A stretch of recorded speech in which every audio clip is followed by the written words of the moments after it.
నమస్తే. Welcome to our channel. నేను మీ ప్రియాంకారావు. ఇప్పుడు ఏపీకి సంబంధించి లోక్సభలో ఒక ప్రశ్న లేవనెత్తారు. ఒక విధంగా చెప్పాలి అంటే ఈ ప్రశ్న చంద్రబాబు నాయుడు గారికి ప్లస్ అయింది అనుకోవచ్చు. కానీ అడిగింది ఎవరంటే వైఎస్ఆర్సీపీకి చెందిన ఎంపీ. మరి టీడీపీకి ప్లస్ పాయింట్ అయ్యే విధంగా వాళ్ళు ఎందుకు ప్రవర్తించారు? అసలు నిన్న జరిగిన లోక్సభలో ఏం జరిగింది తెలుసుకునే ప్రయత్నం చేద్దాం. మనతో పాటు సీనియర్ జర్నలిస్ట్ శేషరావు గారు ఉన్నారు. ఆయన అడుగుదాం. నమస్కారం సార్. నమస్తే సార్. అంటే వైసీపీ వాళ్ళు ప్రతిసారి ఏదో చేద్దామనుకుని ఇంకేదో చేస్తున్నారని మాత్రం చాలా క్లియర్గా అర్థమవుతుంది. ప్రభుత్వాన్ని ఇరకాటంలో పెట్టదామని చెప్పే ఉద్దేశంతో అడిగిన ప్రశ్న ఈరోజు ప్రభుత్వానికి మంచి అయ్యేలా జరిగింది. అసలు ఆంధ్రప్రదేశ్ ఎలా ఎదుగుతుంది అనేది లోక్సభలో అందరికీ తెలిసేలా జరిగింది అని చెప్పేసి అర్థమవుతుంది. అసలు గురుమూర్తి గారు అడిగిన ప్రశ్న ఏంటి, దానికి వచ్చిన సమాధానం ఏంటి? ఇప్పుడు యాక్చువల్గా వైఎస్ఆర్ కాంగ్రెస్ పార్టీ వాళ్ళు రాష్ట్రం యొక్క పరిస్థితి ఆర్థికంగా బాగలేదు అనేటువంటి ఒక ఒపీనియన్ తోటి ఉన్నారు వాళ్ళు. బహుశా దాన్ని కేంద్ర ప్రభుత్వం చేత పార్లమెంటు వేదిక చెప్పించాలనేటువంటి ప్రయత్నం చేసి ఉంటారు. అందుకే క్వశ్చన్ అడిగారు. ఆంధ్రప్రదేశ్కి విదేశీ పెట్టుబడులు ఎన్ని వచ్చాయి, అసలు ఆంధ్రప్రదేశ్లో పెట్టుబడులు వివరాలు ఏంటి అని చెప్పేసి గురుమూర్తి ఎంపీ అడిగారు వైఎస్ఆర్ కాంగ్రెస్ పార్టీ. వైఎస్ఆర్ కాంగ్రెస్ పార్టీకి ఉండేదే ఎంపీలు 4. ఈ 4లో గురుమూర్తి గారు ఒకళ్ళు. ఆయన జగన్మోహన్ రెడ్డి గారికి అత్యంత సన్నిహితుడు. జగన్మోహన్ రెడ్డి గారు 2019 ఎన్నికలకు ముందు పాదయాత్ర చేసినప్పుడు ఆయనకి ఫిజియోథెరపిస్ట్గా పనిచేసినటువంటి డాక్టరు. సరే, ఆయన అడిగినటువంటి ప్రశ్నకు కేంద్రం సమాధానం కనుక చూస్తే కనుక 2024 అంటే 23-24 ఫైనాన్షియల్ ఇయర్, దానికంటే కూడా 2025-26 ఫైనాన్షియల్ ఇయర్లో 6 times ఎక్కువగా ఎఫ్డిఐలు వచ్చినాయంట, ఫారిన్ డైరెక్ట్ ఇన్వెస్ట్మెంట్స్. 6 times. అప్పుడే సుమారుగా $90 బిలియన్ ఏమొస్తే $1 మిలియన్. ఇప్పుడు దాదాపుగా $600 మిలియన్ ఏమొచ్చినాయి అని చెప్పి చెబుతున్నారు సుమారుగా. సో దీంతో పాటు పంచాయతీల్లో డిజిటలైజేషను పెరిగింది. అలాగే కొన్ని పంచాయతీల్లో అయితే వీడియో కాన్ఫరెన్స్లు కూడా పెట్టుకుంటున్నారు.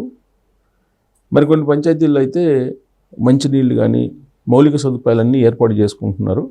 చాలా అద్భుతంగా అభివృద్ధి ఆంధ్రప్రదేశ్లో జరుగుతుంది గత 2 సంవత్సరాల నుంచి అని చెప్పి పార్లమెంటు వేదికగా చెప్పారు. ఇది భారతదేశం మొత్తం చూసుంటుంది కదా, ప్రపంచం మొత్తం చూసుంటుంది. పార్లమెంట్ సెషన్స్ చూసే వాళ్ళందరూ చూసుంటారు. ఒక వైఎస్ఆర్ కాంగ్రెస్ పార్టీ ఎంపీ అడిగినటువంటి ప్రశ్నకి కేంద్ర ప్రభుత్వం నుంచి వచ్చినటువంటి రిప్లై చూస్తే బహుశా ఇలాంటి రిప్లై వస్తుంది కేంద్ర ప్రభుత్వం నుంచి అని చెప్పి ఎక్స్పెక్ట్ చేసి ఉండరు గురుమూర్తి గారు. ఇప్పుడు అదే తెలుగుదేశం పార్టీకి సంబంధించినటువంటి విజయ్ గారు ఏమడిగారు? జగన్మోహన్ రెడ్డి గారి కేసులు ఉన్నాయి, ఆ కేసుల గురించి అడిగారు. ఇన్ని సంవత్సరాల పాటు ఇంకా విచారణ రావట్లేదు, జడ్జిలు మారిపోతున్నారు అని. అక్కడే అదే పార్లమెంటు వేదిక. అంటే తెలుగుదేశం పార్టీకి సంబంధించిన ఎంపీలు ఏం అడుగుతున్నారు, ఎలాంటి క్వశ్చన్లు చేస్తున్నారు, వైఎస్ఆర్ కాంగ్రెస్ పార్టీకి సంబంధించినటువంటి ఎంపీలు ఏం క్వశ్చన్లు అడుగుతున్నారు అనేది మనం కనుక అబ్జర్వ్ చేస్తే స్థూలంగా అంతకుముందు సెషన్లో అనుకుంటా కడప ఎంపీ ఏం చేశారు, అవినాష్ రెడ్డి గారు ఏమడిగారు? చికెన్ రేట్లు పెరిగినాయి, చికెన్ రేట్లు పెరిగినందువల్ల పబ్లిక్ ఇబ్బంది పడుతుంది. ఒక ఎంపీ స్థాయి అతను పార్లమెంట్లో క్వశ్చన్ అనమాట. అది పార్లమెంట్ అనేది చాలా వాల్యుబుల్ ప్లేస్. అది అక్కడ వేసేటువంటి క్వశ్చన్ ఎలా ఉండాలంటే ఆలోచింపజేసేదిలాగా ఉండాలి. అలాగే ఒక స్థాయి క్వశ్చన్స్ అడగాలి. పబ్లిక్ రియల్గా సొసైటీకి ప్రత్యేకించి సొసైటీ యాంగిల్లో చూసి ప్రశ్నించాలి. ఇప్పుడు అతను ఉన్నాడు, అంతకుముందు ఆప్లో ఉండి ఇప్పుడు బీజేపీలోకి వచ్చాడు, చద్దా అనే పేరు ఉంది. అతను ఈ మొబైల్ డేటా వీటి గురించి అడిగారు. అందుకే జంజీ అతను ఫాలో అయింది కదా. అంటే అది అందరూ ఫేస్ చేసే ప్రాబ్లం. అలాంటి అడగాలి. ఇప్పుడు అతను అడిగిన క్వశ్చన్కి కేంద్ర ప్రభుత్వం ఇచ్చినటువంటి రిప్లైకి కనుక చూస్తే అవునా ఇలా జరుగుతుందా అని చెప్పి ఎవరైనా ఆశ్చర్యపోతారు. ఇప్పుడు ఆంధ్రప్రదేశ్ విషయంలో కూడా అదే. జనరల్గా ఏంటి, ఆంధ్రప్రదేశ్ వెనకబడిపోయింది, ఆంధ్రప్రదేశ్ రాష్ట్రం విడిపోయిన తర్వాత డెవలప్మెంట్ జరగట్లేదు అనేటువంటి ఒక నోషన్ వెళ్ళిపోయింది. కానీ ఆంధ్రప్రదేశ్లో చంద్రబాబు నాయుడు గారు 4వ సారి ముఖ్యమంత్రి అయిన తర్వాత పెట్టుబడులు పెద్ద ఎత్తున వస్తున్నాయి అనేటువంటి విషయాన్ని YSR Congress party MP question వేస్తే జవాబు రూపంలో కేంద్ర ప్రభుత్వం చెప్పింది అని అంటే ఇంకా అది 100% నిజమైనట్టే కదా. అంటే వైఎస్ఆర్ కాంగ్రెస్ పార్టీ ఎంపీ అడిగినందువల్ల అసలు వాస్తవం ఏంటి అనేది బయటకు వచ్చింది. ఇప్పటిదాకా జగన్మోహన్ రెడ్డి గారు లేదంటే జగన్మోహన్ రెడ్డి గారి టీం ఏం చెప్పింది, అసలు సంపద లేదు, సృష్టి లేదు, పెట్టుబడులు రావట్లేదు అని చెప్పింది. మరి వాళ్ళ ఎంపీ అడిగిన ప్రశ్నకే అఫీషియల్గా సమాధానం చెప్పారు కదా. పార్లమెంట్కి మించినటువంటి అఫీషియల్ ఇన్ఫర్మేషన్ అయితే ఇంకోటి ఉండదు కదా. సో ఇప్పుడు వైఎస్ఆర్ కాంగ్రెస్ పార్టీ వాళ్ళు మొత్తానికి ఆంధ్రప్రదేశ్లో ఏం జరుగుతుంది అనేది క్లియర్ కట్గా చెప్పించారు. ఎవరు చెప్పారు? కేంద్ర సైన్స్ అండ్ టెక్నాలజీ సహాయ మంత్రి జితేంద్ర సింగ్ చెప్పాడు.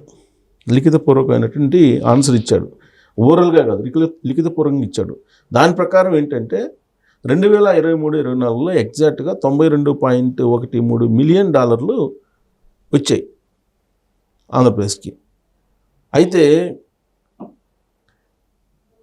ఇప్పుడు వచ్చినటువంటి గవర్నమెంట్ పారిశ్రామిక విధానాన్ని మార్చడం, single window system, is of doing business కాదు స్పీడ్ ఆఫ్ డూయింగ్ బిజినెస్ అని చెప్పడం, అలాగే విదేశాల్లోకి వెళ్ళి అటు చంద్రబాబు నాయుడు గారు కానీ ఇటు లోకేష్ గారు కానీ ప్రమోట్ చేయటం, వీటి కారణంగా 2024-25లో 2024 కదా చంద్రబాబు నాయుడు గారు అధికారంలోకి వచ్చింది. 2024-25 ఫైనాన్షియల్ ఇయర్లో $233.14 మిలియన్ పెట్టుబడులు వచ్చాయి. ఎఫ్డిఐలు ఇవన్నీ కూడా అంటే ఫారిన్ డైరెక్ట్ ఇన్వెస్ట్మెంట్స్. ఇక 2025-26 అంటే లాస్ట్ ఫైనాన్షియల్ ఇయర్, దాంట్లో రికార్డు స్థాయిలో $608.59 వచ్చినాయి, అంటే మిలియన్.